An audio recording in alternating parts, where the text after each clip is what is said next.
Hey buddy, and I am back with some more design pattern action. And today the design pattern we'll be looking at is called the composite pattern. So let's take a look at the definition Wiki has provided for us.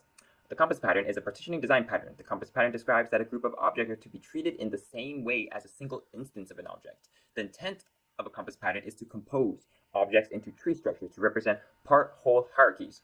Okay, so the key word here is tree structures. So anything that looks like a tree. So a family tree, you have your grandmother and your grandfather gave birth to your mother or your father, or let's just say mother, and then your mother gave birth to you and your brother and your sister and whatnot, and then you are married and you have a kid and etc. We can see that it slowly branches outwards like a tree. Here, I guess a more visual diagram would be, so I'll just add the lines here. We have the root at the very top, right here, and we can see that it is branching out with, oh hey, I have two kids, and my kids have two kids, or this part has two kids, and then my other child has one kid, but my child's child has two kids. So that is an example of a tree-like structure. Oops, might as well add the lines back in actually. And another example would be workplace. At your workplace you have managers, you have supervisor, and you have regular employees who have no power at all. The managers supervises many supervisors, and the supervisor supervises many employees. And that is the example we're actually going to be using for the composite pattern. And let's take a look at the class diagram. And the class diagram says we have a component, we have a leaf, and we have a composite. Well, basically everything is viewed as a component, which is the magic behind this design pattern. But let's actually show you what the composite is. From this diagram, the composite is here, here, here, and here, because it can contain a child. And this containing of a child is represented by the link right here from parent to child, which is why anything that can contain a child, or that does contain a child, must be a composite. And for the leaves, it is everything that is not crossed out. So, or actually, or the leaves are now this, this, this, and this, because they don't contain a reference to the abstract component, unlike the composite. See? No arrow linking back. Well, there's an arrow up here, but that's for inheritance or implementation. So, I hope I explained that well enough, and we are going to get straight into coding, which is always the fun part. So I already went ahead and created a new project. Let me line this up with the recorder. Okay. So what we are going to do is we are first going to create these classes, which is very simple. So the first class I'm going to create is I am going to create the component. This is the most abstract view, and this is how everything is seen. Yes, add. All right. Next, we are going to create the composite, which can hold many components, whether it is a leaf or another composite. And finally, we must create the leaf. And in the leaf, we are going to just actually call it employee instead of employee leaf. Maybe I should have called it employee leaf. Too late. Okay, so that is done. Well, what we need to do next is we need to have the composite and the leaf inherit from the component. So I will inherit from employee component. Okay, and composite must inherit from employee component also. All right, it's looking good. Very simple so far. Next, we need a reference from the composite to the component, because it can contain many child, right? And the way I'm going to do that is I'm going to use a private iList, and it contains, well, basically that, a list of employees. All right, so far so good. We are really rushing through this. Next, we are going to find some of the basic operations, such as, well, the operation itself that will be used, that will be called from that is viewed abstractly and is used in the leaf and the composite. In the composite, however, we are going to write these methods first, the add, the remove, and the get child. Well, actually, we don't really need the get child, so I'm going to not implement that, but it's simply getting an index from the list. What I'm going to implement is the add and the remove, which basically allows us to add employees under another employee. So like a supervisor may have new employees, that's why we have to add them in. And here it is add employee and remove employee, which simply invokes the .add, and after passing in the employee, we just add the employee. And similarly with the remove, we invoke the remove on the iList, and we remove the employee. Okay, so far so good. What we next is we need the common operation. And this can be anything, but in my example, I am going to basically print out who is in charge of who. So let's say there's a person named Kathy. Kathy's is in charge of Mike, and Mike is in charge of Gage and Reggie, and so on. And we're going to print this based off spacing. So Kathy will have, because she is the highest in the hierarchy, she will have no space. But Mike, because Michael works under Kathy, he will have one space. And because Reggie and Gage both work under Michael, Michael works on two spaces. It may seem kind of confusing at first, but I promise you that things will get simpler. So the comment operation here will be, let's see what I have here. Well, print supervisor, and it is defined at the very top. And because it is defined at the very top, we are going to override it in the subclasses. So in the composite, we are going to override it right there. And we're also going to override it in the employee. Right? And the reason why I have it, oh, right, I'm also supposed to create an abstract version of this. Why am I abstract? Oops. All right, that looks a lot better. Take away that spacing. Okay, so some of you may say, oh, that should be abstract, but I'm going to go with virtual, so they can call the, because there's going to be some code refactoring, and it's planned out so we can refactor code, but basically if this was abstract, it will force the concrete classes to implement it, which is ideally what you want to do. But since we are for sure implementing it, then there's no need to actually create it abstract. Okay, but also another thing that we're going to throw in that is not part of the class diagram is, well, since we're printing the supervisor, we need a way to identify them. So, well, you can identify people by name, so you can also identify employees by name. So what we're going to do is we're going to go to that component, and we are going to add the name, and we are going to call, and we're going to create a constructor passing the name, and basically you set your name from there. For employees, well, what we need to do, or employee composite, what we need to do is we need to actually create a new instance of the list. And we also need to pass in the name and just call the base. So there we go. And the employee, we are actually just going to create the instructor that passes the name straight to the base, just to keep things consistent, I guess. All right, so now I'll be setting up this to actually include the print supervisor of. So what we're going to do is we're going to start with the composite. Well, how would you go about printing it? Well, first off, what we want to do is we want to print the spacing.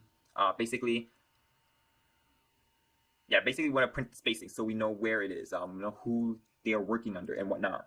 And because we're passing in the parameter of spacing, originally the first parameter passing is 0, because that was the first at the very top of our key. And then it would be 1, and then 2, and then 3 as we move on. But with that, you still have to keep the spacing. So what we're going to do is we're going to write a for loop, and we're going to just have a counter increment, and we're going to print empty spaces. Okay. Next, what we want to do is we are going to print the name, because after the name, we want to, or after the spacing, we want to print the name, which is the reason why we use right instead of right line. So here we have right because we want to concatenate the spaces together, and here we have right line, which we will add, which we just added to the end and create a new line. All right, so far so good. Well, what's next? Because the composite right here can have kids, we're going to have to kind of, so to say, recursively call upon its children and invoke the same method. But the beautiful part is we don't have to use the employee component, which means it has to have the print supervisor of method, which is the reason why we can do this. Because the composite can contain either more composites or a leaf. So here we are. Where am I? Okay. So in the employee composite, we're going to scroll right back, and for each child it has, we are going to invoke the print supervisor of, which says, hey, we're going to for each do this for every employee component E in employees, which is located right here. We're going to call the print supervisor of, and we're going to print the spacing, but we're going to add 1 because anything that is referenced to, that means it is higher in power in terms of the other employees. Okay, so employee now comes along, and if you are confused right now about the whole spacing thing, I promise you that, well, I can't promise you, but when we write our, when we code our program, when we code our main, things will start flowing together and everything will come very beautifully, I hope. Okay, so what about the leaves? Okay, so the leaves are essentially, again, are here, here, here, and there. So how do you code leaves? Well, basically, well, we don't have, well, unlike the composite, we don't have to worry about it having kids because it doesn't have kids. It's just a leaf. However, we do have to still worry about the spacing. We have to print the spacing. We have to print its name. So here, we're going to do exactly, just copy the code here, printing space. Now, if we take a look, wait, oh, that's a component. There you go. in the employee. So if we take a look and we kind of compare employee, composite, and employee, well, there's some redundancy in code, which is the reason why I use virtual.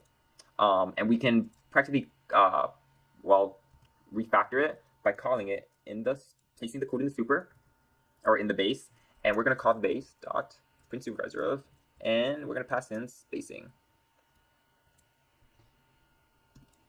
And here we are going to do the same thing right there. All right. So now we have those written out. Let's actually write out the main method. And once we start writing that out, everything's going to look pretty nice. So what we're going to do is we're going to add Mark in. Okay, Mark is a composite, which means he can contain more composite or more leaves. But now we are going to add in Catherine and David, which are employees. Next, we're going to add a whole array right here, which is a composite Kathy, a composite Mike, but a regular employee Gage, and a regular employee Reggie. Next, we are going to create a composite again named Lori. And I know this is a lot of stuff to create, but everything's will start linking together. But Lori is a manager, and she manages Kathy and Mark. So what do we do? Well, we add Mark and Kathy to Lori. So what we're basically saying is Lori is the boss of Mark and Kathy. Okay, so let's actually write this out. Lori is up here. All right, Lori, yeah, you are the boss. And Mark is down here. I'm going to short. Okay, that's disgusting. I did not even say that out properly. Did not manage my space properly. And here is Kathy. Here's Kathy. Okay, so that's good so far. But Mark is the boss of Catherine and David. So we are going to go ahead and add Catherine, which she was originally up here, to Mark. And we're going to add David to Mark. So I'm going to write a C here, and I'm going to write D here, because it's going to take too long. Okay, it's very nice. However, the hierarchy continues with Kathy and Mike. Kathy is the boss of Mike, so we add Mike as an employee to Kathy. So here we have Mike right there. Mike, okay. And finally, we're going to have Mike, and he is the boss of Reggie and Gage. So I'm going to type in R down here for Reggie, and the Gage down here. Oh, I should actually put that in order, because the order matters when we come printing it, because it should not be switched. Catherine, Dave, Mark, and Kathy. Okay, so everything should be good now, and this is what it looks like. Like, we can mentally visualize it, or we can, well, we have a picture right here to visualize it. And we're going to actually go ahead and run the print supervisor of. So we are going to do a console.read, so we can pause the screen and read what we're doing. Okay, so basically we're passing in Lori with 0 spacing. However, we know that as each hierarchy we pass by, there's 1 space. And then passing here, there's 2 spaces. And then finally, down here, there's going to be 3 spaces. So let's go ahead and run this and hope we get the result we wanted. All right, so we got the result we wanted. We can see that Lori's at the very top. She has 0 spacing. Mark, he has 1 spacing. So does Kathy. And because Catherine and David and Mike all have the same power because they work directly under a supervisor, then they have 2 spacing. But then Gage and Reggie, they have more spacing. So basically, from this diagram, we printed out this entire list. And it works in the order of, hey, we're going to print Lori first, and then loop through its children, which we loop through here first, because that was the first child. But then this child has more child, so we loop through here. And then this returns back to Mark and be like, okay, next child, here. This returns back to Lori, and Lori's like, okay, we already did Mark, now next child, Kathy. And then Kathy is like, okay, I already printed out my name, next child. Oh, well, we have Mike, so print him out. Mike is like, okay, now I have to print out my child because I'm a composite. I print out Gage, and Gage says, I have no kids. Okay, Mike goes back up. Mike looks at his child's list and be like, okay, there's Reggie still, print him out. Return back to Kathy. Kathy's like, okay, I have no kids. I don't have to print anything. I will return back to Lori. And Lori's like, okay, I have no more kids, and I am done. Okay, so if that was a bit quick, you might want to rewind and listen to it all over again. So let's actually print off another sample. We're going to print off Kathy now, starting Kathy at 0. So it'll print out Kathy. Wow, that is messy. Let me delete everything. So it'll print out Kathy, Mike. It'll print out this subtree. And let's run it. And there you go. Since we can ignore everything after Reggie because, or this Reggie, because that was the first call, and now we're doing the same thing, except we're printing Kathy, Mike, Gage, and Reggie. And then we can do the exact same thing again, but with some we invoke Mark dot print supervisor of, and with 0. Let's run it. And there we go. We get the exact same result because Mark is the supervisor of Catherine and David, but Catherine and David have no other subtrees because they're leaves right here. So practically we printed out this subtree. And this is basically the composite pattern. Of course, in this hierarchy, we can't allow employees to be promoted, but it basically defines, well, basically, I don't even know where I'm going with this, I'm sorry. This is basically the composite pattern. You can use it for anything that is a tree-like structure. You can have, another example is a menu. Your composite would be the menu. Or sorry, your component would be the menu. Your composite would be the sub-menu, such as lunch menus, dinner menus, breakfast menus. And then the leaves are the actual menu items, such as, for breakfast, it would be eggs or something, sausage. For lunch, it would be soup or something. And for dinner, it would be rotisserie chicken or something. I probably did not even pronounce that correctly. But hopefully you get the idea behind the composite pattern. And, well, I hope you guys enjoyed, and I'll see you guys next time. Hey everybody, I am back with some more design pattern tutorials.